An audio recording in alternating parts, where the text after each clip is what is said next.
আপনারা কারা কারা একা একা যখন নামাজ পড়েন, নফল হোক সুন্নত হোক বা ফরজ হোক, যখন নামাজ পড়েন প্রায় রাকাতে সূরা কুল হুয়াল্লাহ পড়েন কারা কারা? একটু হাত তোলেন তো। আচ্ছা, হাত নামান। খুশি হইয়া হাত তুলছেন, মনে করছেন প্রশংসা পাবেন। প্রশংসা না, বরং একটা বদনাম পাওয়ার ভয় আছে। সূরা ইখলাস, এটাকে আমরা সাধারণত কুল হুয়াল্লাহ সূরা বলি, তাই না? ইখলাস মানেটা কি? আমরা যেহেতু এই সূরাগুলো নামাজের মধ্যে সবচেয়ে বেশি পাঠ করি, ঠিক না বেঠিক? এই সূরাগুলো অর্থাৎ শেষের দিককার সূরাগুলো আমরা যেহেতু বেশি নামাজের মধ্যে পাঠ করি, এই সূরাগুলোর অর্থ যদি আমি জানি, ব্যাখ্যা যদি আমি জানি, তাহলে নামাজের মধ্যে মনোযোগ ধরে রাখা সহজ হবে। কারণ আপনি মুখে কি পড়তেছেন আপনি নিজে অর্থ বুঝেন না, মন্ত্রের মতো পাঠ করতেছেন। যদিও না বুঝে পড়লেও আপনি সওয়াব পাবেন, কিন্তু না বুঝে পড়লে তো আর এই কোরআনে আল্লাহ কি বলেছে এটা আপনি জানতে পারবেন না। না জানলে সে অনুযায়ী আপনি আমলও করতে পারবেন না। এই জন্য আমাদেরকে বুঝতে হবে। এই জন্য সূরা ইখলাস সম্পর্কে আমরা জানি। ইখলাস এই সূরার নাম। সূরার নাম হলো সূরাতুল ইখলাস বা ইখলাসের সূরা। ইখলাস শব্দের একটা অর্থ হলো পিওর করা, খাঁটি করা। তার মানে আমাদের ইবাদতটা শুধু আল্লাহর জন্য হবে, খাঁটি হবে, এখানে কোনো ভেজাল অন্য কারোর জন্য সেটা হবে না। আমাদের দোয়াগুলো সব শুধু আল্লাহর জন্য হবে, খাঁটি এবং ফ্রেশ ভাবে আল্লাহর জন্য নিবেদন করবো, সাথে আর কারোর সেখানে শরীক করব না। এই জন্য এই সূরার নাম ইখলাস। যে এই সূরার মধ্যে আল্লাহর ইবাদত, একত্ববাদ, তাওহীদ, এটাকে খাঁটি করবার নির্দেশ দেওয়া হয়েছে। আল্লাহর কোনো শরীক নাই, এই জন্য এটাকে সূরা ইখলাস বলা হয়েছে, খাঁটি করার সূরা, ঈমানকে বিশুদ্ধ করা, তাওহীদকে ঠিক করার সূরা।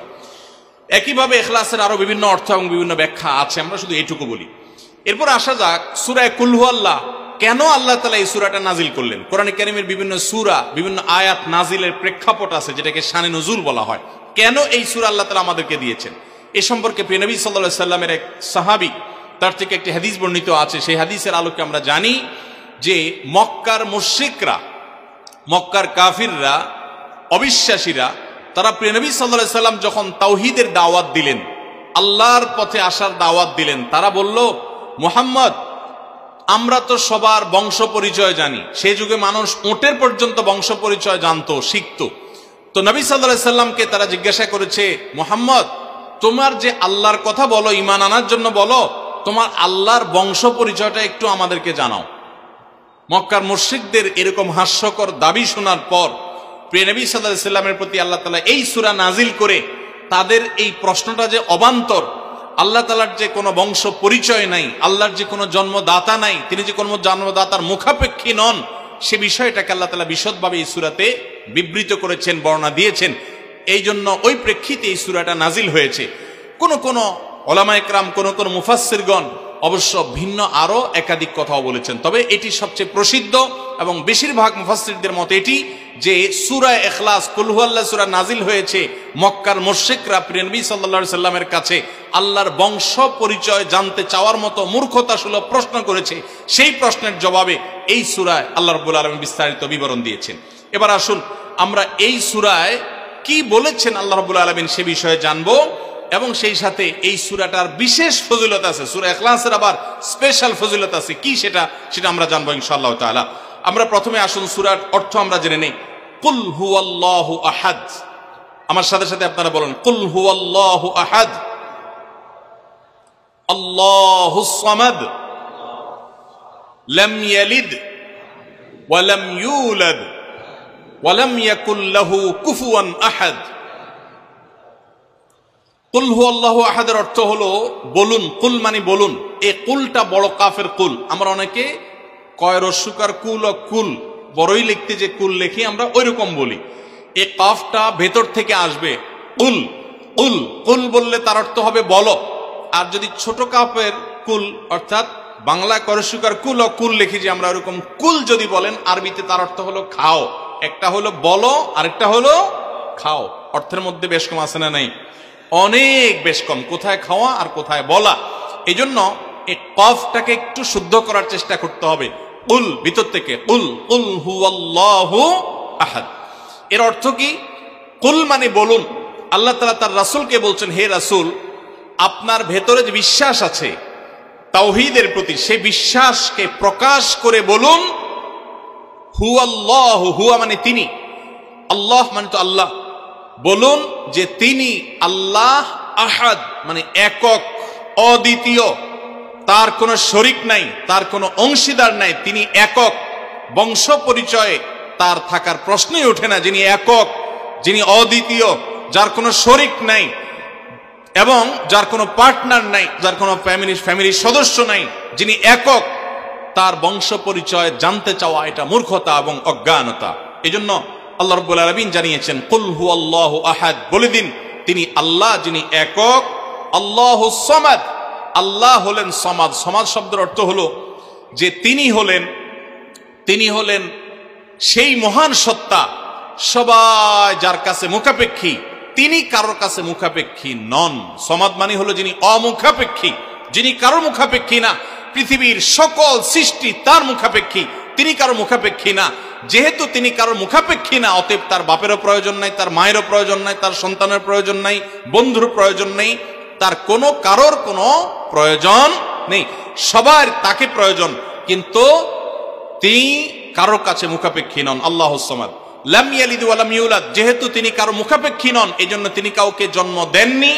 ওয়া লাম ইউলাদ, এবং তাকেও কেউ জন্ম দেয়নি। যেহেতু তিনি কারো মুখাপেক্ষী না, এজন্য তার বাপমারও প্রয়োজন নাই। আমরা দুনিয়াতে আসার জন্য বাপমার মুখাপেক্ষী, বাপমা ছাড়া আসতে পারে না। যেহেতু আল্লাহ কারো মুখাপেক্ষী নন, এই জন্য তার কোনো জন্মদাতার প্রয়োজন হয়নি। ওয়া লাম ইউলাদ, এবং তিনি কাউকে জন্ম দেননি। কারণ আমাদের সন্তান সন্ততি জন্ম দিতে হয় আমাদের প্রয়োজনে, কারণ আমার বংশধারা ধরে রাখতে হবে, আমার নামটা ধরে রাখতে হবে, আমার সম্পদ রক্ষণাবেক্ষণ করতে হবে, বৃদ্ধকালে আমাকে দেখাশোনা করতে হবে। এইসব কারণে আমাদের সন্তানের প্রয়োজন হয়। আল্লাহ তাআলা যেহেতু মুখাপেক্ষী নন কোনো কিছুর প্রতি, এই জন্য তার কাউকে জন্ম দিয়ে তার বংশ টিকিয়ে রাখারও প্রয়োজন নাই, আবার তাকে কেউ জন্ম দেওয়ারও প্রয়োজন নাই। ওয়ালাম ইয়াকুল্লাহু কুফুয়ান আহাদ, আর তার কোনো সমকক্ষ নাই, তার সমান কেউ নাই, তার সাথে কোন প্রকার সাদৃশ্য হতে পারে এমন আর কেউ নাই। তিনি অদ্বিতীয়, তিনি একক। এই ছোট ছোট 4টি সূরায় আল্লাহ তাআলার 3টি গুণবাচক নাম আল্লাহ উল্লেখ করেছেন। আল্লাহর মূল নাম যেটা, সেটা উল্লেখ করেছেন আল্লাহ, তার জাতে পাকের নাম। আর এর পাশাপাশি আরো 2টি গুণবাচক নাম উল্লেখ করেছেন। এক হলো আহাদ, মানে একক, এটা আল্লাহর গুণবাচক নাম। আর এটা হলো সমাদ, এটাও আল্লাহর গুণবাচক নাম। এই নামগুলো আল্লাহ তাআলা উল্লেখ করেছেন। এই যে সূরাটা, সূরা ইখলাস আমরা জানলাম, এর অর্থ আমরা শুনলাম। এই সূরার ফজিলত কি? 3টা ফজিলত আপনারা শুনেন। 1 নম্বর, নবী করিম সাল্লাল্লাহু আলাইহি সাল্লাম বলেছেন, এই সূরা ইখলাস এটা হলো কোরআনে কারীমের 3 ভাগের 1 ভাগ। বলেন সুবহানাল্লাহ। সূরা ইখলাস বা কুল হুয়াল্লাহ সূরাটা হলো কোরআনে কারীমের কয় ভাগের 1 ভাগ? 3 ভাগের 1 ভাগ। 3 ভাগের 1 ভাগের মানে কি? এই সম্পর্কে কোন কোন তাফসীরবিদগণ বলেছেন, এর মানে হলো গোটা কোরআনে আল্লাহ তাআলা মৌলিকভাবে 3টা বিষয়ের আলোচনা করেছেন। কয়টা বিষয়? এই পুরা কোরআন জুড়ে আল্লাহ তাআলা আলোচনা করেছেন কয়টা বিষয়ে? 3টা বিষয়। নাম্বার 1 তাওহীদ, একত্ববাদ, ঈমান সম্পর্কে। নাম্বার 2 আখবার, বিভিন্ন জাতি গোষ্ঠীর ইতিহাস আল্লাহ এখানে আলোচনা করেছেন। নাম্বার 3 এই কোরআন আল্লাহ তাআলা আলোচনা করেছেন আহকাম বা বিধিবিধান। ঈমানটা মানুষের, বিশ্বাসটা মানুষের সবচেয়ে গুরুত্বপূর্ণ। বিশ্বাস মানুষকে পরিচালনা করে, জন্য কোরআনে এটার আলোচনা সবচেয়ে বেশি। এরপর ইতিহাসের আলোচনা মানুষের অনেক বেশি প্রয়োজন শিক্ষা গ্রহণ করবার জন্য পূর্বের ঘটনাবলী থেকে, সেজন্য সেগুলোও আছে। আর 3 নম্বর বিধিবিধান, মানুষ কিভাবে চললে কোন দিকে গেলে লাভ হবে, কোথায় গেলে ক্ষতি হবে, সে হালাল হারামের বিবরণ কোরআনে আছে। 3টা বিষয়ের আলোচনার মধ্যে একটা হলো তাওহীদ বা ঈমান। এই সূরা ইখলাস এমন একটা সূরা কোরআনের, এই একটা সূরাতে পুরা সূরার 4টা আয়াতের সবগুলো আয়াতে শুধু ঈমান সম্পর্কে, শুধু আল্লাহর জাত সম্পর্কে বলা আছে। বলেন সুবহানাল্লাহ। ভাইরা আমার, এই সূরা ইখলাস বা সূরা কুল হুয়াল্লাহ এটা কোরআনে কারীমের 3 ভাগের 1 ভাগ। এটার একটা ব্যাখ্যা। আরেকটা ব্যাখ্যা হলো, কোরআনে কারীম যদি কেউ পুরাটা পড়তে পারে, যে পরিমাণ সওয়াব সে লাভ করবে। শুধু কুল হুয়াল্লাহ সূরা যদি একবার পাঠ করে, কয়বার? একবার যদি পাঠ করে, কোরআনে কারীমের 3 ভাগের 1 ভাগ তেলাওয়াত করার সওয়াব আল্লাহ তাআলা ওই ব্যক্তিকে দান করেন।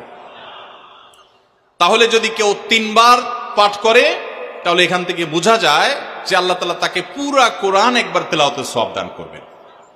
পুরা কোরআন কষ্ট করে তেলাওয়াত করলে সেটার যে মর্যাদা হবে সেটা অবশ্যই ভিন্নতর। কিন্তু 3 কুল সূরা ইখলাস এটাকে 3 বার পাঠ করলে আল্লাহ রাব্বুল আলামিন কোরআনে কারীমের পূর্ণাঙ্গ কোরআন তেলাওয়াতের সওয়াব পাবেন বলে অনেক উলামা ইকরাম, মুহাদ্দিসিন ইকরাম বলেছেন এই হাদিসের আলোকে। এটা হলো এর দ্বিতীয় ফজিলত। প্রথম ফজিলত। দ্বিতীয় ফজিলত হলো, আমাদের প্রিয় নবী সাল্লাল্লাহু আলাইহি ওয়াসাল্লামের সময় তিনি এক দলকে একটা অভিযানে পাঠিয়েছেন।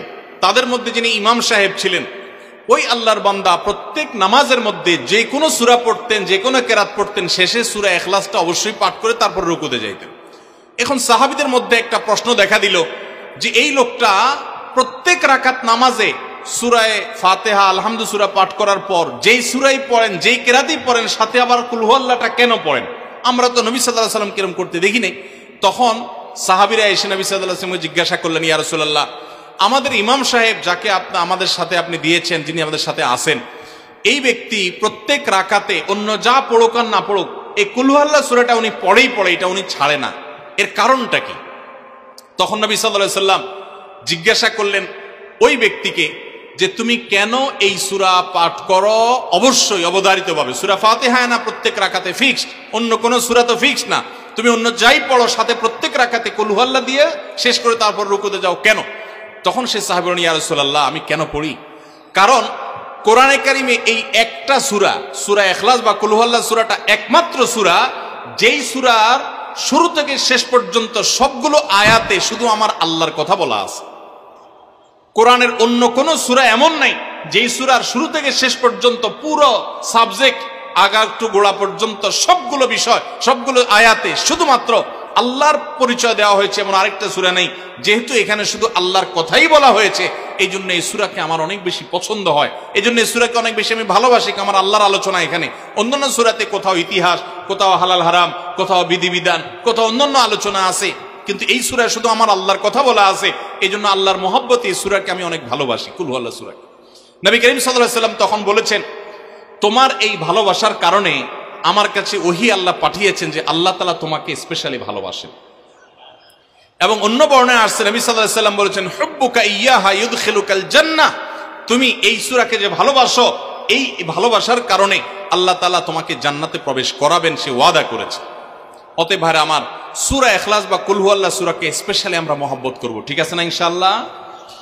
এই সাহাবীর পাশাপাশি মদিনায় আরেক সাহাবী, তিনিও ইমামতি করতেন এবং ইমাম হিসাবে দায়িত্ব প্রাপ্ত ছিলেন নবী সাল্লাল্লাহু আলাইহি ওয়াসাল্লাম তরফ থেকে, তিনিও একই কাজ করতেন। তার ব্যাপারে নবী সাল্লাল্লাহু আলাইহি ওয়াসাল্লামের একই রকমের জবাব দেওয়ার কথা আমরা হাদিস থেকে জানতে পারি। সেখান থেকে সূরা ইখলাসের মর্যাদা বোঝা যায়। আমরাও অনেকে সূরা ইখলাস প্রায় রাকাতে পড়ি, আছে না নাই? আপনারা কারা কারা একা একা যখন নামাজ পড়েন, নফল হোক, সুন্নত হোক বা ফরজ হোক, যখন নামাজ পড়েন প্রায় রাকাতে সূরা কুল হুয়াল্লাহ পড়েন? কারা কারা একটু হাত তোলেন তো। আচ্ছা, হাত নামান। খুশি হয়ে হাত তুলছেন, মনে করছেন প্রশংসা পাবেন। প্রশংসা না, বরং একটা বদনাম পাওয়ার ভয় আছে। হাতটা তোলাইছি আমি, আপনারা মনে করছেন সবসময় হাত তুললেই শুধু জিতা যায়। দেখেন, যারা সূরা ইখলাসকে মহব্বত করে, এই যে ঘটনা আমরা শোনালাম নবী সাল্লাল্লাহু আলাইহি ওয়াসাল্লাম, এটা জেনে যে আমার আল্লাহর আলোচনা আছে এই সূরায়, অন্য কোনো আলোচনা নাই, আল্লাহর পরিচয় উল্লেখ করা আছে, আল্লাহর বৈশিষ্ট্য এবং ক্ষমতার উল্লেখ আছে, সেই মহব্বতে যদি কেউ সূরা ইখলাসকে মহব্বতের সাথে ধীরে ধীরে পড়ে, তাহলে তো তিনি অবশ্যই আল্লাহর কাছে বিশেষ মর্যাদা পাবেন। ওই সাহাবীর মতো আল্লাহর ভালোবাসা পাওয়ার সম্ভাবনা জোরালো। তবে আমাদের বেশিরভাগ মানুষ কুল হুয়াল্লাহ সূরা দিয়ে নামাজ পড়ে নামাজ শর্ট করার জন্য, ঠিক না বেঠিক? তাহলে এবার যদি আমি বলি কারা কারা নামাজ সংক্ষেপ করার জন্য কুল হুয়াল্লাহ সূরা দিয়ে নামাজ পড়েন, তাহলে দেখা যাবে হাত ওইগুলো আবার উঠছে।